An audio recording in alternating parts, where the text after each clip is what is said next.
we're going to trim a large bowl here, and when I'm dealing with large, wide forms like this, I try not to pick them up so I don't butterfly the bowl. So every time I flip the piece over, I'm going to put another bat on top and flip it over as a pancake, and then I'm going to put this down and get rid of our bat. Now we just need to get this onto the wheel head. This is where editing will come in handy, because, there we go. Alright, so now we're going to go ahead and center this. I'm going to start by roughing it on there, and then I'm going to tap it the rest of the way.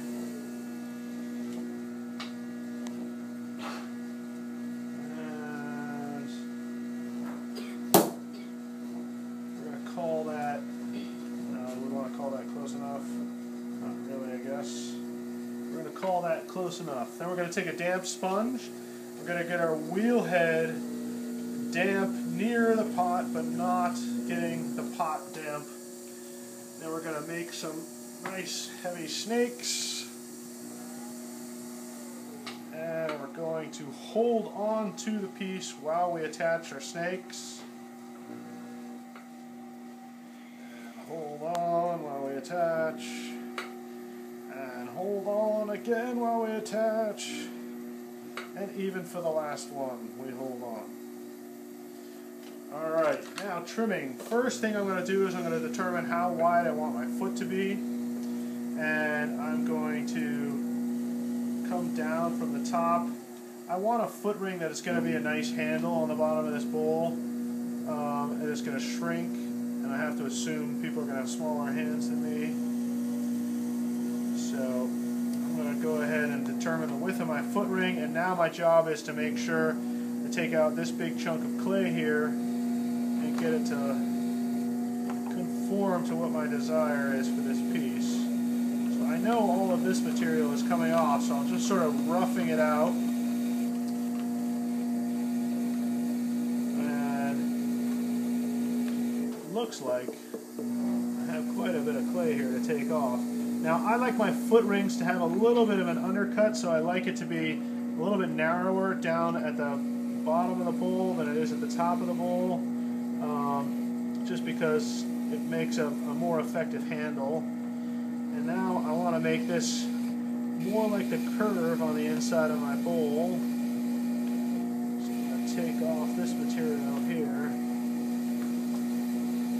Now, this is a huge amount of clay that I'm taking off, and I generally leave a lot of clay on my bowls because I want to define that inside curve without having to worry about it collapsing while I'm making it. And I would rather take the clay off later than deal with a collapsing form while I'm making it.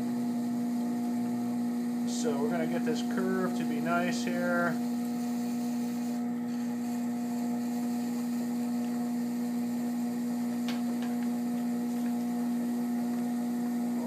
To my foot ring. One last swipe here.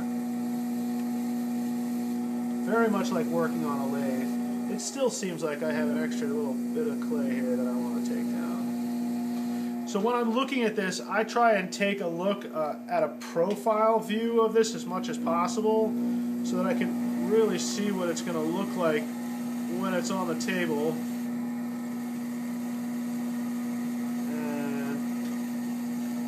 To me, a bowl is all about its curves,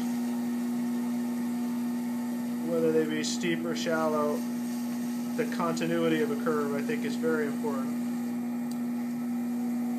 Alright, so we're going to call that,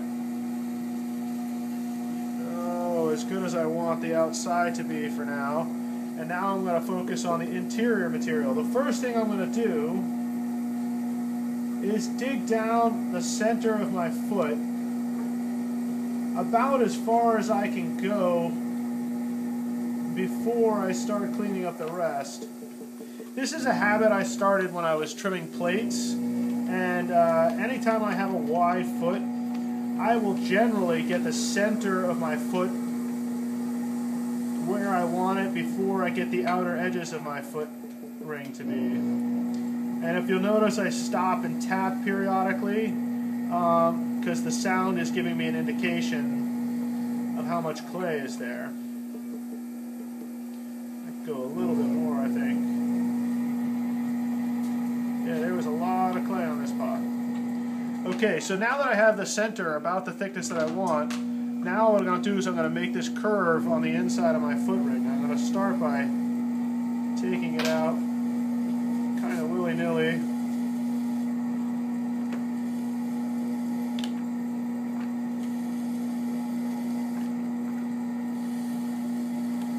Alright, when I get closer to my foot ring, I'm going to stop and I'm going to be a little bit more careful there. Let's go ahead and get rid of this material.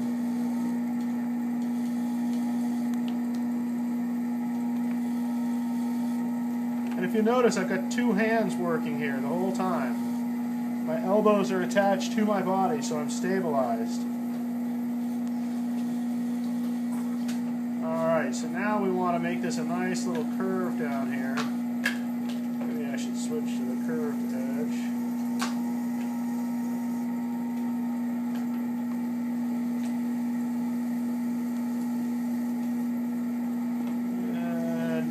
I'm going to do is sort of clean up the last part of my foot ring and get this closer to what I want. I think I can go deeper here. How much clay you take off the bottom of your piece is going to determine the balance of the piece, how it feels when you rotate it in space. And there is no wrong, there's just you have to recognize that you're making a choice when you leave clay there or you're not leaving clay there. It's not there's no good or bad, it's just you've made a choice to either leave the mass there or take the mass off. And sometimes we leave the mass there for form's sake, and sometimes we leave the mass there for function's sake. It all depends on the form that you're making. Alright, so I think I'm going to leave this big foot on here because I like it. I like the massiveness that sort of matches the size of the bowl. There's a little lump there that I want to take off.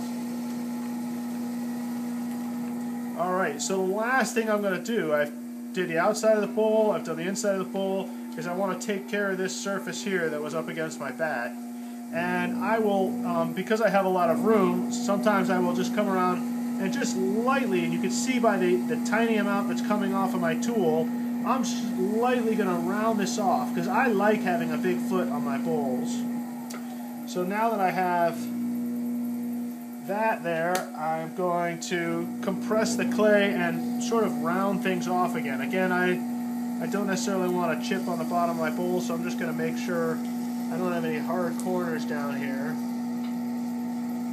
And just for extra comfort, I'm going to go ahead and compress the bottom of my pot, and this will, I mean, this is more important if you're trimming things that have been thrown off the hump. You should never forget to do this if you trimmed off the hump. But it's an opportunity to put a nice, smooth, clean surface on the bottom of your piece. And we can sort of clean up the inside of that foot ring too.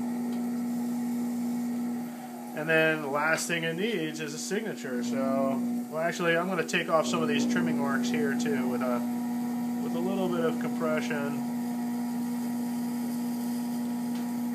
And sometimes smoothing this stuff out will tell you, you'll be able to see things a little easier. Like, I'm a little bit of a nitpicker, but I feel a high spot right here that I'd like to take off. So, I'm going to take it off.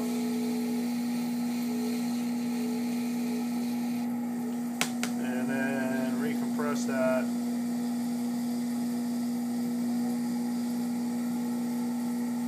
Alright, now we're ready for a signature. First, we put my real signature, and then we sign Mark Rushley, because that's how all artists should be approaching the world. Make all your marks Rushley. And that, the last thing for trimming a bowl is do not pick it up from the bats. Always pick up the bats and flip it over as so. And we have a trimmed bowl. Thank you. Here we go.